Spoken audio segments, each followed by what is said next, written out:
Hello, welcome back. This is PyromaniacMo. You can follow me at PyromaniacMo, PyromaniacMo.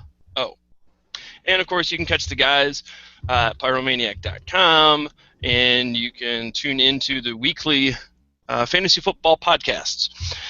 I'm sitting down today with J J Zachariason. He's from NumberFire. He is the Rotoworld contributor, and you can follow him at Twitter at LateRoundQB. JJ, thanks for getting up with me this morning. How are you, sir? I'm good, man. How are you? Doing quite well. Before we jump into this, how's your off season treating you? Do you guys really even get an off season?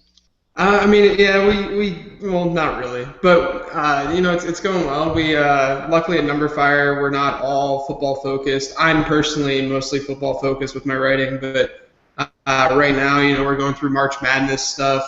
We have obviously the NBA playoffs, or the hunt for the playoffs is heating up. NHL, same deal, and then baseball's about to start up. So we're always busy at NumberFire. It's a lot busier during football season for sure. But there's really no off season. So you say you work mainly with football, and we're a fantasy football podcast. How can fans interact with you at NumberFire? What does NumberFire offer to them for fantasy football? Yeah. So during football season, it's madness. If you want to interact with NumberFire and with the site, what we do is we provide weekly projections from a football perspective, and you can go on and see the projections for free. We also have some premium stuff where if you're a gambler, for instance, you can see some of what our algorithms are saying. So we've built these algorithms that kind of help project what the sports future is going to show. We write content. That's what I'm in charge of. We'll write content. We'll publish from a football perspective probably 40 to 50 different articles a week during football season for football related stuff. You can check out all that kind of stuff. You get some top-notch analysis because we're using advanced analytics to kind of put everything together from both a real and fantasy football perspective. Yeah, I use your guys' site often during the season, often checking articles and information. But give me another resource or a suggestion, some way of staying plugged in to the fantasy football entity during the off season. I would say my go-to in general, for player news and whatnot, is Rotoworld. Evan Silva and the gang over there just do a really good job of keeping everyone updated, especially during free agency when there's so much madness going on, as we just saw 2 weeks ago. With that. It's nice where we're mostly we don't at NumberFire, we're not necessarily producing news items, we're mostly producing analysis, whereas I go to Rotoworld and I can get that news item to then take and write the analysis about. So I'm always monitoring Rotoworld. It's the go-to place. They have good analysis there as well. So if there's a place outside of NumberFire that I go to frequently, it would be Rotoworld. Yeah, I second that. I've got the app on my phone. We're always trying to, at Pyro, pull back the curtain, let the fantasy fans know what we do. And Rotoworld is something I'm always checking, especially with, free agency. It has been crazy. Do you have any big takeaways? I mean, there's just so much to get into. But any big takeaways, big surprises, reaction to anything that's happened as of late? Yeah, I think that the biggest thing that we saw was the Jimmy Graham trade that came seemingly out of nowhere, that apparently the Saints and the Seahawks were talking through together that just didn't reach media outlets for about 8 or 9 days, they said, which is just crazy in this day and age. But I would say the Jimmy Graham trade was one that is going to impact fantasy a lot just because of how people valued Jimmy Graham last year.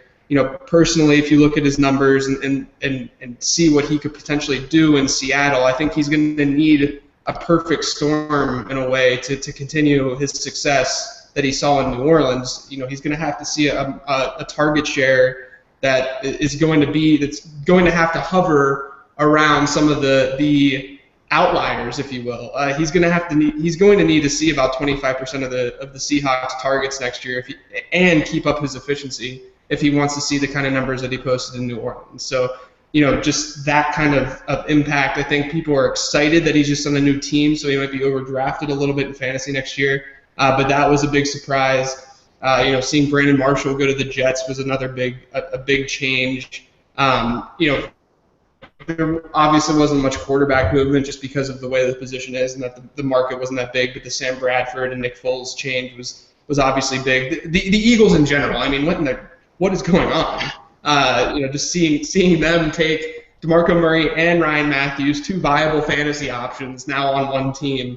It was a crazy free agency. Covering the sport, I've personally never have experienced anything like that in my entire life doing this. So it was definitely a very, very interesting experience. Yeah, there's so much to get into. We could spend a whole podcast just on what's been happening in the last week. But you started off with the Seattle trade with Jimmy Graham and Unger from New Orleans. I'm just curious as to your thoughts. Who won that trade? I just sent out a tweet not too long ago that they've lost their center, so New Orleans gets Unger, and I checked the stats from last year. Lynch, when Unger was in the lineup, it averaged 22 fantasy points. Without him, a little over 13, which is a huge swing. So personally, I kind of want to see how it's going to affect Ingram and Spiller. But in your opinion, who won this deal? Seattle? Did they benefit? Did New Orleans benefit? Is it a wash? What do you think? I think it could end up being a win-win situation. It depends a lot on how Josh Hill can step into that tight end role that Jimmy Graham's leaving behind.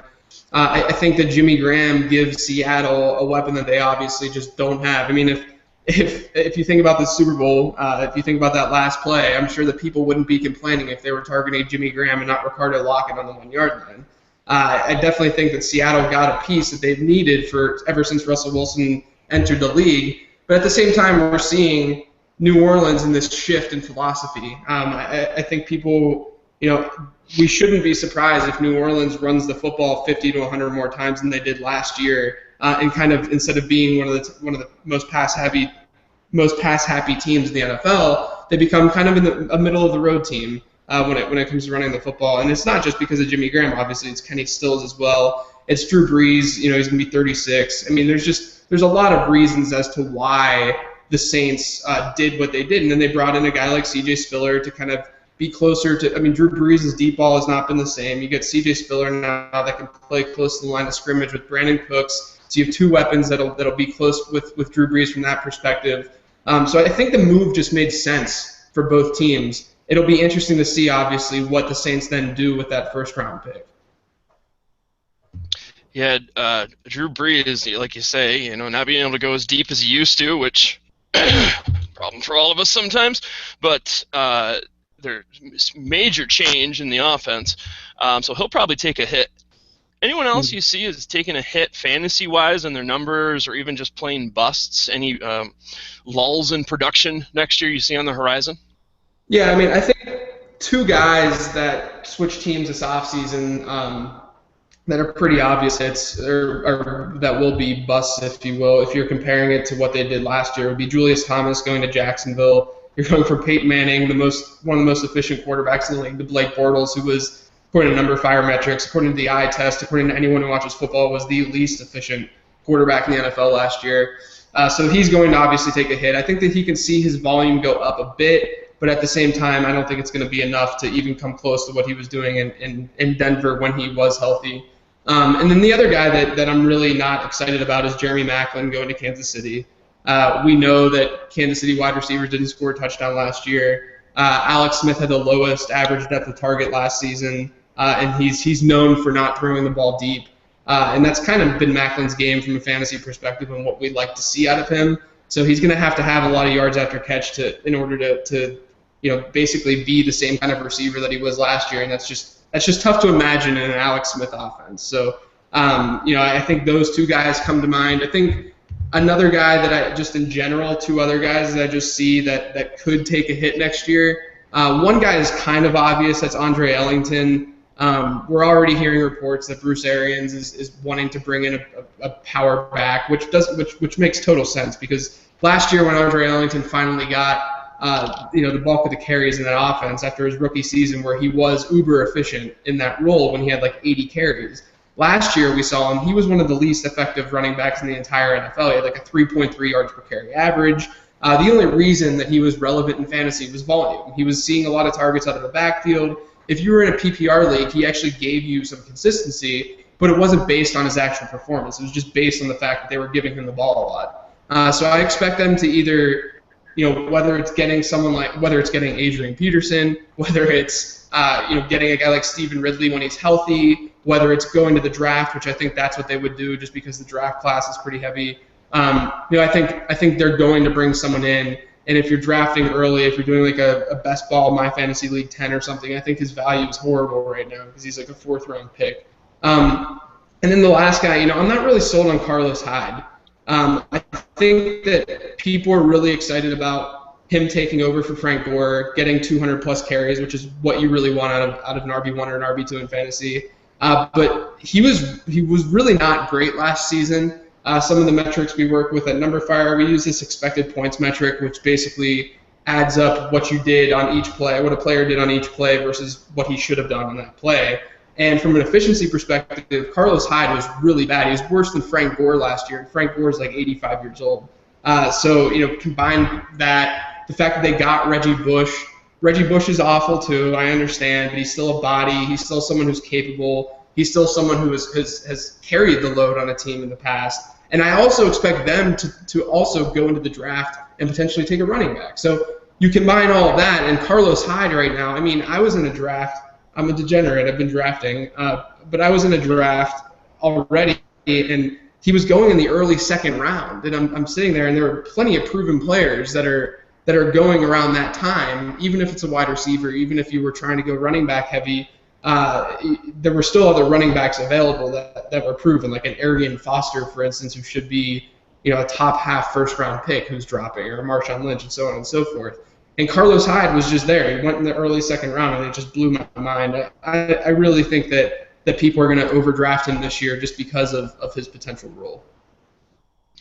Yeah, that's great that you're drafting already. That's one thing that we talk about at Pyro, drafting early and often, creating your tiers. Yeah, 2nd round seems early for Carlos Hyde. Yeah. Some of the guys you mentioned, though, were the guys I had thought about taking a hit. Julius Thomas, Macklin, the Duke. Andre Ellington, though, you bring him up, that's curious. He had such a great yards per carry 2 years ago when they were utilizing him a little bit different. Last year he took a hit. It'll be interesting to see what they go after. If they go after someone in the draft, if they're able to land a big-name guy still. Do you see Andre Ellington, if they land a big-name running back, being more the guy he was 2 years ago, where he's sort of that specialized weapon that has that high yards per carry, or do you think he's more like what we saw last year? I think he would end up being the best example that I could probably give is a Jeremy Hill, Giovanni Bernard 2nd half of last season, right? So you have Jeremy Hill getting the bulk of the carries, Gio Bernard out of the backfield, change of pace, but he's still seeing a decent volume through the air. And then hopefully, Andre Ellington will be able to keep his legs fresh and be able to do what we know that he's capable of doing. Don't forget, he had that foot injury last year, which is part of the reason that he was so ineffective. And they lost Carson Palmer. So, there were reasons why Andre Ellington wasn't as good as he should have been last year. But at the same time, he's only 5'9", 195 pounds, 190 pounds. He's not a big bruising back, which is kind of what the Cardinals need right now. They don't have that at all. They tried it with kind of waiver wire, bottom of the barrel running backs like Jonathan Dwyer and so on. They tried to just throw these bodies in there. But they need someone who's going to be consistent because that offense, that team in general is really good. We know that. And that offense could have a lot of firepower if they could balance Andre Ellington out. Some of the other ones you were talking about, certainly Julius Thomas, that's going to be interesting. But what he leaves in Denver, he's arguably one of the greatest quarterbacks of all time with Peyton Manning. They've got Anderson. They've got a lot of weapons. We were just talking at Pyro about the tight end situation there. Owen Daniels, Virgil Green, maybe. How do you see? Do you like Owen Daniels next year, or is he past his prime? Even though he's working with a guy like Manning, certainly he's not going to be a Julius Thomas. But what do you think of OD? I think what's interesting is you have Gary Kubiak there now, right? And if you know, you recall, even last year, Owen Daniels wasn't the guy in that offense until Dennis Pitta got hurt. He did have that 2-touchdown game against Pittsburgh in week 2, but that's kind of how Gary Kubiak runs his offense. When you get into the red zone, his tight end 2 is the one who usually is stealing touchdowns. You had in Houston, you had Joel Dreesen, you had Garrett Graham, you had these number 2 tight ends that were actually stealing red zone targets.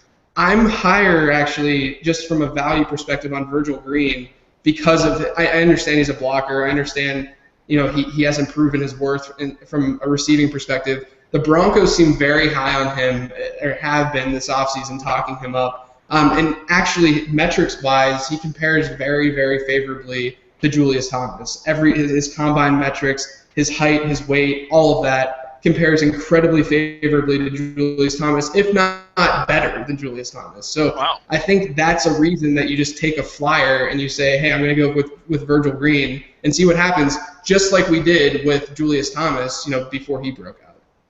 Yeah, I think Virgil Green, definite sleeper candidate. And as far as Owen Daniels, I'm not as high as some of my Pyro brethren, but I like the fact he's sort of Kubiak's guy. Followed him from place to place. You know, I think that speaks highly of him when a coach is bringing someone along. Staying with Denver, another sleeper that I'm kind of eyeing, Cody Latimer. Any thoughts on him? A lot of people pick him to be big next year. Now he might be switching roles if Emmanuel sort of jumps over.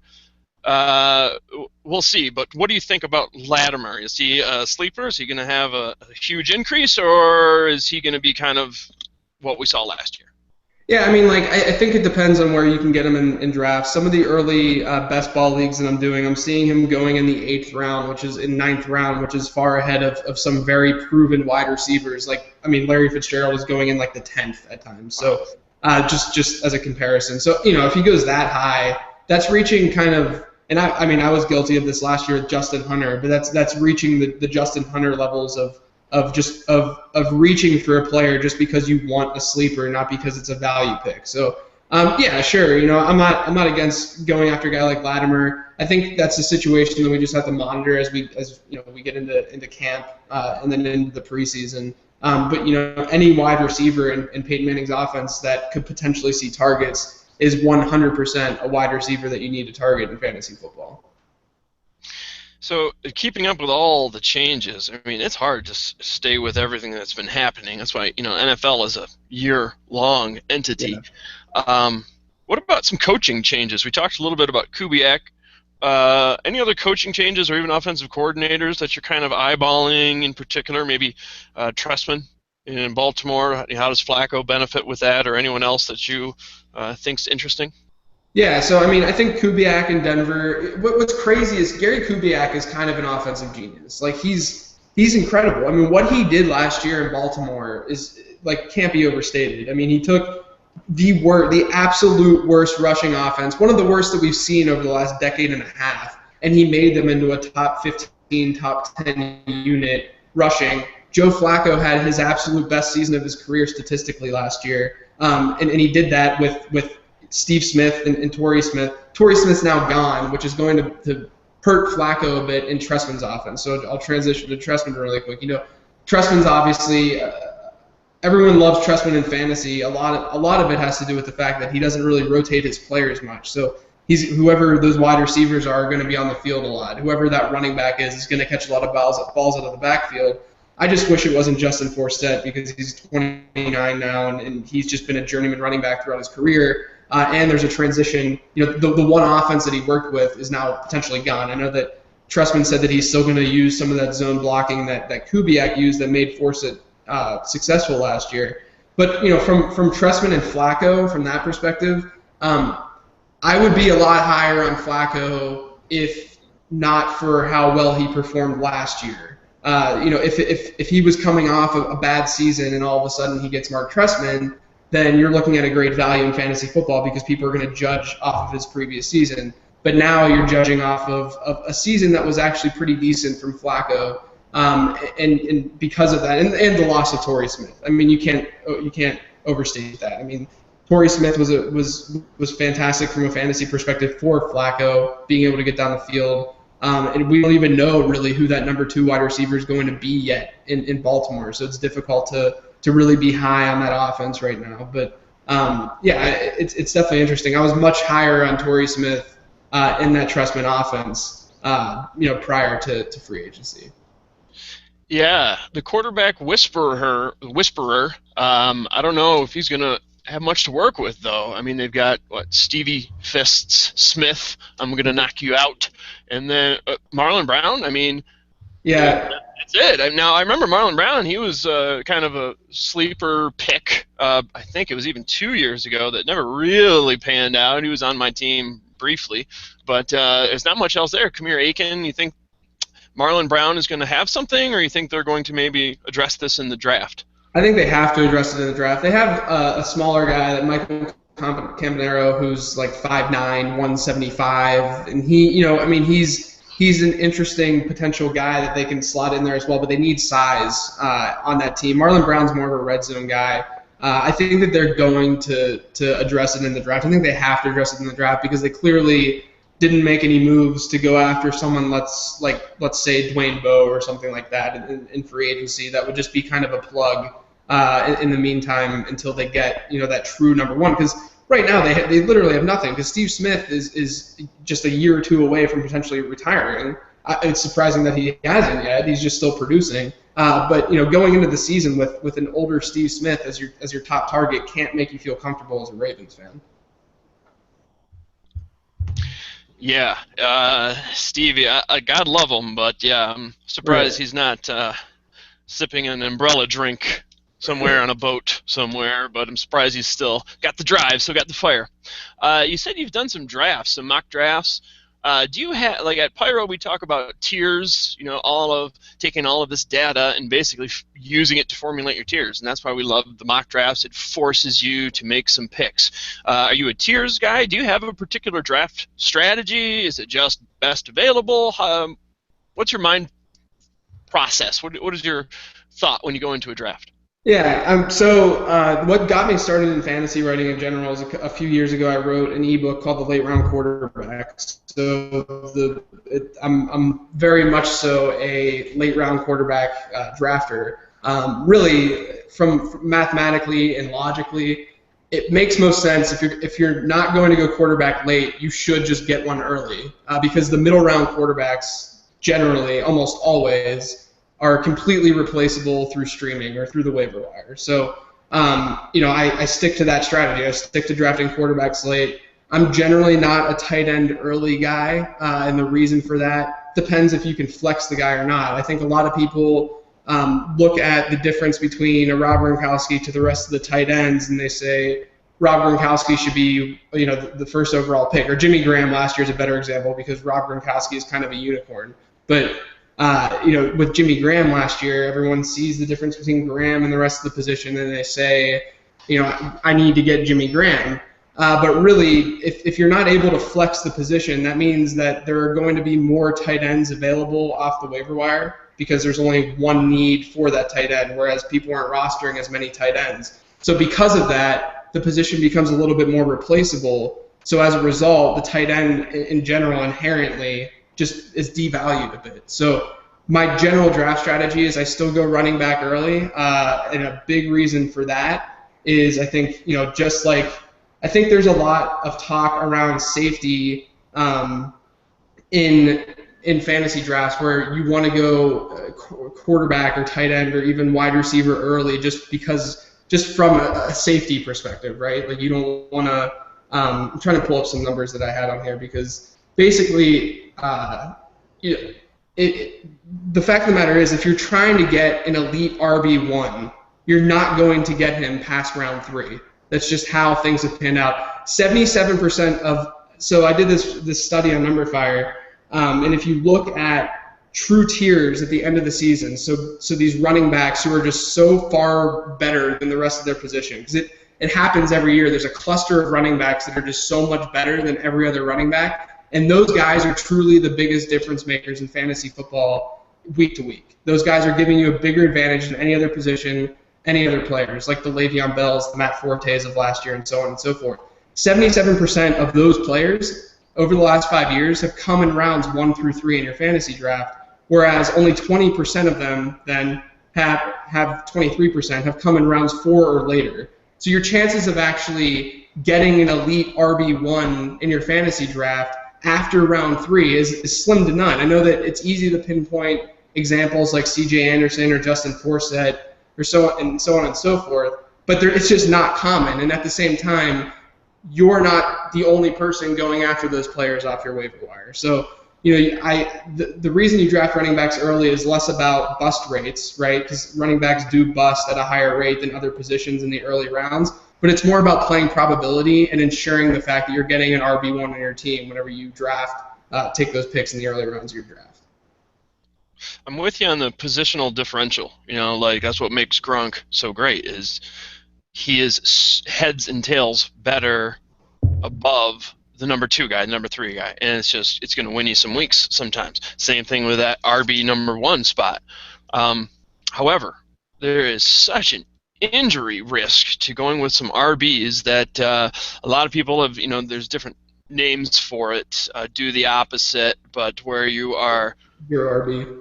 Yeah, you're particularly going for wide receivers while everyone else is sort of going for that RB just because there's more security, I guess, at the position. And it's really deep. So the fact that you can land guys like C.J. Anderson, Asiata, Justin Forsett, and that you've got these just crazy situations, Adrian Peterson and some of the stuff that happens.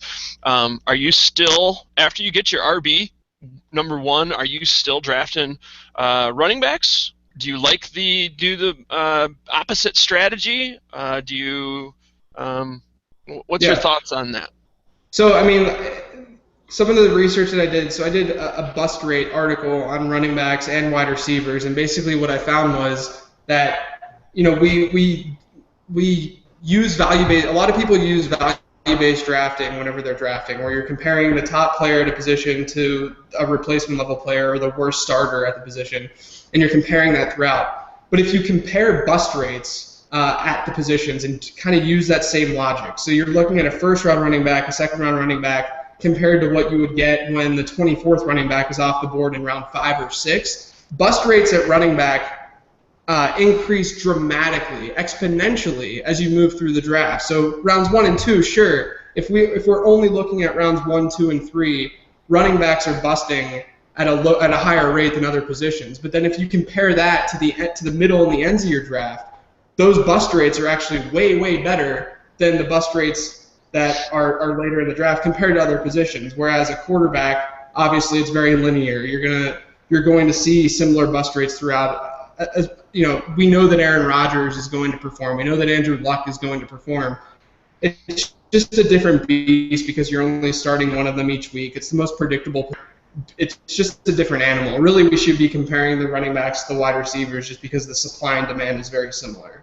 So, I think a big reason, again, that I'm taking these running backs early is less about it's less about the fact that they bust, but it's ensuring that I'm playing probability correctly and that I'm snagging a true RB1 by getting 2 or 3 in the first 4 rounds, let's say, because after round 4 it gets ugly, and it's to the point where this is where zero RB and the reverse drafting comes into play, is that if you're not going to go RB early, you really should not go RB at all. Like the numbers, like 8th round running backs or 7th round running backs, even 6th round running backs, they really don't hit very often at all. You might as well just have a high risk, high reward way of drafting and just go to the waiver wire and hope that you can be the guy in your league that gets C.J. Anderson or Justin Forsett and plugs them in, because it can get really, really ugly in those middle rounds. So I think a lot of people see it as risk as taking on a lot of risk when you're drafting running backs early,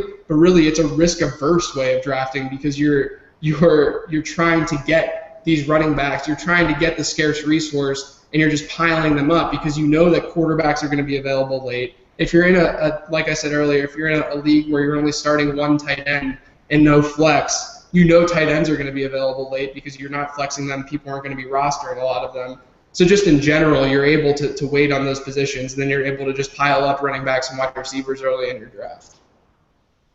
JJ, I love all the minutia, all the numbers, the bust rates. Before I let you go, and I know we can find that stuff at NumberFire and even just on your Twitter, the Late Round QB. I'm just curious, my real last question, do you guys address some of the daily leagues and how the numbers drastically change? Do you think this is really impacting fantasy, or is this just kind of a flash in the pan? Because the numbers, if you're drafting daily, you're not looking at the same stuff. So Right. do you guys look at that at all?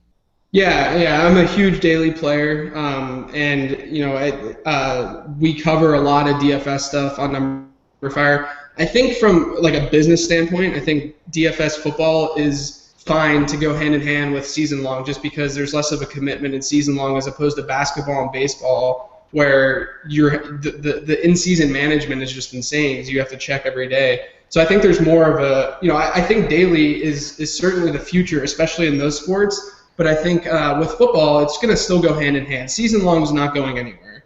But yeah, I mean, from a strategy standpoint in daily, it's completely different than what you would see in season long. For instance, if you're going into a 50-50 or a head-to-head rather than going into a GPP, it's okay to to spend on quarterback because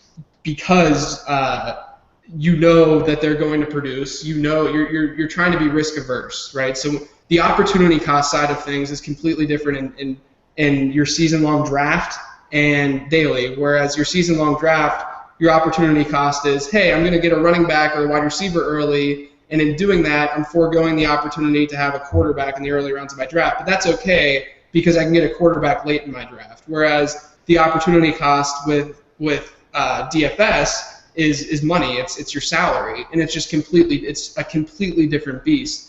So I think your strategy, it changes depending on what kind of game you're playing. Again, you're not fighting people on the waiver wire for a guy like Justin Forsett, right? So if Justin Forsett is now named the starter of his team, you're not necessarily going out hitting the waiver wire and competing with other people. You can just use him. So because of that, you don't have to invest in running backs, for instance. You can just take the guy who's stepping up, and you can take the C.J. Anderson, you can take the Matt Asiatas and so on. Whereas in your season-long league, banking on that is a little bit riskier because other people could be going after those same players. So yeah, it's a different beast, but I think it's definitely something that people are going to be getting more and more into just because it's kind of hard not to. JJ, really good stuff, man. I can't thank you enough for your time. It has been a pleasure and a learning experience. I appreciate it, man. Thanks for having me on. Absolutely. Once again, J J Zachariason. He's editor-in-chief at NumberFire. You can catch him also at Rotoworld, author of Late Round QB, and Twitter account is at Late Round QB. Once again, this is PyromaniacMo. You can follow me on Twitter at PyromaniacMo. Tune in weekly to hear the boys on the podcast, and check out Pyro Pro, which will be coming to a website near you very soon. All right, fellas, until the next time, take care.